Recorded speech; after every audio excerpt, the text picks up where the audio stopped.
धर्म एक व्यापक अवधारणा है जो जीवन के मार्गदर्शक सिद्धांतों, नैतिकताओं और कर्तव्यों को दर्शाती है। यह किसी व्यक्ति के कर्मों, विचारों और मूल्यों को सही दिशा में ले जाने का मार्ग है। धर्म शाब्दिक अर्थ में जो धारण करने योग्य हो उसे कहते हैं, और यह केवल बाहरी परिधानों से नहीं, बल्कि मानवीय मूल्यों, गुणों और प्रकृति से जुड़ा है। धर्म को निम्नलिखित तरीकों से समझा जा सकता है। धारण करने योग्य। धर्म का अर्थ है जो धारण करने योग्य हो, जैसे कि मानवीय मूल्य, गुण और प्रकृति। कर्मों का मार्ग। धर्म वह मार्ग है जो मनुष्य को सही कर्म करने और दूसरों के प्रति सही आचरण करने की प्रेरणा देता है। आचार संहिता। धर्म एक आचार संहिता है जो व्यक्तिगत और सामाजिक जीवन को संवारने में मदद करती है और समाज में शांति और सद्भावना बनाए रखने में सहायक होती है। जीवन जीने की कला। धर्म जीवन जीने की कला है जो मनुष्य को सुख से जीने और दूसरों को भी सुख से जीने देने की प्रेरणा देती है।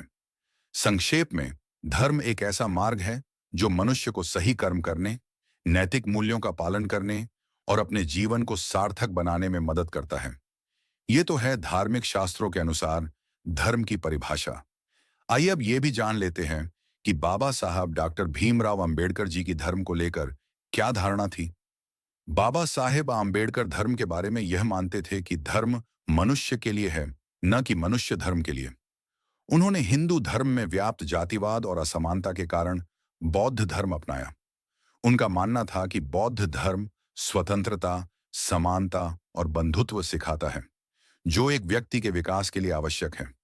यहाँ कुछ मुख्य बातें हैं जो बाबा साहेब के धर्म के प्रति दृष्टिकोण को दर्शाती हैं। धर्म मनुष्य के लिए। उनका मानना था कि धर्म का उद्देश्य मनुष्य का कल्याण करना होना चाहिए, न कि मनुष्य को किसी विशेष धर्म के नियमों का पालन करने के लिए मजबूर करना। जातिवाद और असमानता का विरोध। वे हिंदू धर्म में व्याप्त जातिवाद और असमानता के सख्त खिलाफ थे। उनका मानना था कि यह धर्म मनुष्य को समान नहीं मानता है। बौद्ध धर्म का चयन। उन्होंने बौद्ध धर्म को इसलिए चुना क्योंकि यह प्रज्ञा, करुणा और समता का संदेश देता है। स्वतंत्रता, समानता और बंधुत्व।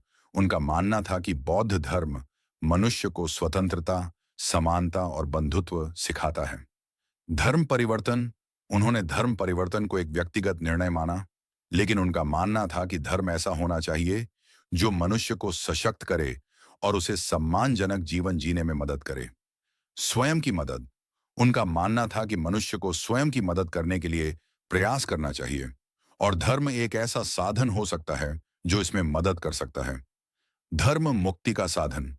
उनके लिए धर्म मोक्ष का नहीं, बल्कि मुक्ति का साधन था।